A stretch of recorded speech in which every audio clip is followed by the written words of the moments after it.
പാരമ്പര്യവും അല്ലെങ്കിൽ ഐതിഹ്യമുള്ള അതുപോലെ വലിയൊരു ഐതിഹ്യത്തിന്റെ ഏടുകൾ ഉറങ്ങിക്കിടക്കുന്ന ഒരു സ്ഥലം കൂടിയാണ്.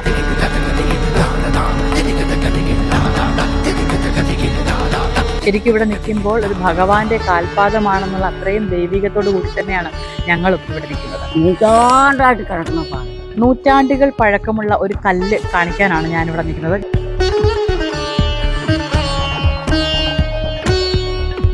അമ്മ പറയാണ് ഇത് കോട്ടയം ശാസ്താവിന്റെ പാദമാണെന്ന്. ശരിക്കും ഇതൊരു പരിപാവനമായ മണ്ണാണ്. ഐതിഹ്യങ്ങളൊക്കെ ശരിക്കും പറഞ്ഞാൽ അത്രയൊക്കെ പറയുമ്പോഴും. എല്ലാവർക്കും നമസ്കാരം. നൂറ്റാണ്ടുകൾ പഴക്കമുള്ള ഒരു കല്ല് കാണിക്കാനാണ് ഞാനിവിടെ നിൽക്കുന്നത്. ഞാനിപ്പോൾ ഉള്ളത് കൊല്ലം ജില്ലയിലെ കൊട്ടാരക്കര കോട്ടാത്തലയിലാണ്. കോട്ടാത്തലയിൽ ഇവിടെ ഞാൻ കാണിക്കുന്ന ഈ ശിലയിൽ ഒരു പാദമുണ്ട്.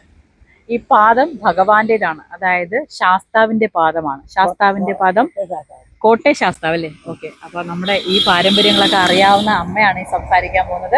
അമ്മ പറയാണ് ഇത് കോട്ടയം ശാസ്താവിന്റെ പാദമാണെന്ന്. ഈ ശാസ്താവിന്റെ പാദവും അതോടൊപ്പം ശാസ്താവിന്റെ കയ്യിലുണ്ടായിരുന്ന വടിയും കുടയും ഒക്കെ തന്നെ കുത്തിയ പാടുകളൊക്കെ തന്നെ ഇവിടെ ഉണ്ട്. ഇതെങ്ങനെയാണ് ഇത്രയും നൂറ്റാണ്ടുകളായി ഇത് സൂക്ഷിക്കുന്നതെന്നും ഇതിന്റെ കഥയെന്നും അമ്മ പറയും.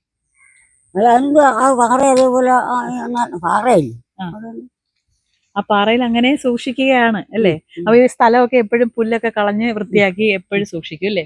ശരിക്കും ഇതൊരു പരിപാവനമായ മണ്ണാണ്. ഐതിഹ്യങ്ങളൊക്കെ ശരിക്കും പറഞ്ഞാൽ അത്രയൊക്കെ പറയുമ്പോഴും അതിന്റെ കാൽപ്പാടുകൾ അല്ലെങ്കിൽ അതിന്റെയൊക്കെ ഏടുകൾ ഇപ്പോഴും അവശേഷിക്കുന്നു എന്നുള്ളതിന്റെ ഏറ്റവും വലിയ ഒരു തെളിവ് തന്നെയാണ്. ശരിക്കും ഇവിടെ നിൽക്കുമ്പോൾ ഒരു ഭഗവാന്റെ കാൽപാദമാണെന്നുള്ള അത്രയും ദൈവികത്തോടു കൂടി തന്നെയാണ് ഞങ്ങളും ഇവിടെ നിൽക്കുന്നത്. നൂറ്റാണ്ടായിട്ട് കിടക്കുന്ന പാറ, നൂറ്റാണ്ടുകളായിട്ടല്ലേ?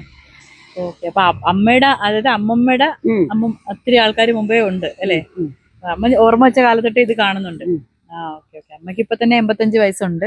അമ്മയുടെ ഓർമ്മ വെച്ച കാലത്തൊട്ടേ അമ്മ ഇത് കാണുന്നതാണ്. അതിന്റെ പൂർവികരെ നൂറ്റാണ്ടുകളായിട്ട് പഴക്കമുള്ള വലിയ പാറയാണ് ഈ പാറ. ഇവിടെ ഒന്നും ചെയ്യാനൊക്കത്തില്ല. അപ്പൊ അങ്ങനെയൊക്കെ ഒരുപാട് പ്രത്യേകതകളുള്ളൊരു പാറയാണ്. അപ്പൊ ഏതായാലും ഈ സ്ഥലം വരുന്നത് കൊല്ലം ജില്ലയിലെ കൊട്ടാരക്കര കോട്ടാത്തലയിലാണ് ഈ സ്ഥലം വരുന്നത്. ഇവിടെ എത്തുന്നവർ ഏതായാലും ഇത്രയും ഒരു, നമുക്കറിയാം ജഡായിപ്പാറയൊക്കെ നമ്മൾ കേൾക്കുന്നതാണ് അല്ലെ? വിനോദസഞ്ചാര മേഖലയിൽ ജഡായിപ്പാറയൊക്കെ അത്രയും പാരമ്പര്യവും അല്ലെങ്കിൽ ഐതിഹ്യമുള്ള അതുപോലെ വലിയൊരു ഐതിഹ്യത്തിന്റെ ഏടുകൾ ഉറങ്ങിക്കിടക്കുന്ന ഒരു സ്ഥലം കൂടിയാണ് കോട്ടാത്തലയിലെ ഈ ഒരു പാറ. ക്യാമറമാൻ അൻഷാദിനൊപ്പം വിസ്മയ.